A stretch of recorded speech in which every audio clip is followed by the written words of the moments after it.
ಶೌಕತ್ ಕಾತರ್ಕಿ ಹಾಗೂ ಯಾಸೀನ್ ಸಾಬ್ ಬೋದ್ಲೆ ಖಾನ್ ಇವರ ಸಾರಥ್ಯದಲ್ಲಿ ಕರುನಾಡ ಘರ್ಜನೆ ನ್ಯೂಸ್.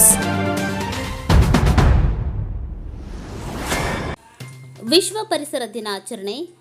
ಕುರ್ಲಗೇರಿಯಲ್ಲಿ 10 ಸಸಿಗಳನ್ನು ನೆಟ್ಟು ಪರಿಸರ ಜಾಗೃತಿ ಮೂಡಿಸಿದ ತಾಲೂಕಾ ಪಂಚಾಯತ್ ಇಒ ಶ್ರೀಧರ್ ಚಿನಗುಂಡಿ.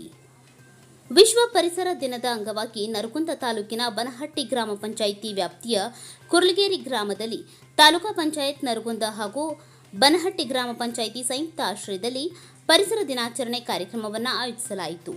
ಕುರ್ಲಗೇರಿ ಗ್ರಾಮದ ಕುಡಿಯುವ ನೀರಿನ ಟ್ಯಾಂಕ್ ಆವರಣದಲ್ಲಿ ನಡೆದ ಕಾರ್ಯಕ್ರಮದಲ್ಲಿ ನರಗುಂದ ತಾಲೂಕು ಪಂಚಾಯತ್ ಕಾರ್ಯನಿರ್ವಾಹಕ ಅಧಿಕಾರಿ ಶ್ರೀಧರ್ ಚಿನಗುಂಡಿ ಅವರು 10 ಸಸಿಗಳನ್ನು ನೆಟ್ಟು ನೀರುಣಿಸುವ ಮೂಲಕ ಪರಿಸರ ದಿನಾಚರಣೆಗೆ ಚಾಲನೆ ನೀಡಿದರು. ಬಳಿಕ ಮಾತನಾಡಿದ ಅವರು, ಪರಿಸರ ದಿನವನ್ನು ಕೇವಲ ಆಚರಿಸಿದರೆ ಸಾಲದು, ಪರಿಸರ ಸಂರಕ್ಷಣೆಯನ್ನು ನಮ್ಮ ಜೀವನದ ಅವಿಭಾಜ್ಯ ಅಂಗವನ್ನಾಗಿ ರೂಢಿಸಿಕೊಳ್ಳಬೇಕು ಎಂದು ಹೇಳಿದರು. ಸಾರ್ವಜನಿಕರ ಸಹಕಾರವಿಲ್ಲದೆ ಪರಿಸರ ರಕ್ಷಣೆ ಸಾಧ್ಯವಿಲ್ಲ. ಇಂದು ನೆಟ್ಟಿರುವ ಸಸಿಗಳು ಬೆಳೆದು ಗ್ರಾಮಸ್ಥರು ಹಾಗೂ ಪ್ರಾಣಿ ಪಕ್ಷಿಗಳಿಗೆ ನೆರಳು ನೀಡುವವರೆಗೂ ಅವುಗಳ ಸಂರಕ್ಷಣೆಯಲ್ಲಿ ಸಾರ್ವಜನಿಕರ ಪಾತ್ರ ಮಹತ್ವದ್ದಾಗಿದೆ ಎಂದು ತಿಳಿಸಿದರು. ಪರಿಸರ ಸಂರಕ್ಷಣೆ ಮಾತ್ರವಲ್ಲದೆ ಗ್ರಾಮಗಳ ಮೂಲಭೂತ ಸೌಲಭ್ಯಗಳ ಅಭಿವೃದ್ಧಿ ಹಾಗೂ ಅವುಗಳ ನಿರ್ವಹಣೆಯಲ್ಲಿಯೂ ಸಾರ್ವಜನಿಕರು ಗ್ರಾಮ ಪಂಚಾಯಿತಿಗೆ ಸಹಕಾರ ನೀಡಬೇಕು ಎಂದು ಅವರು ಕರೆ ನೀಡಿದರು.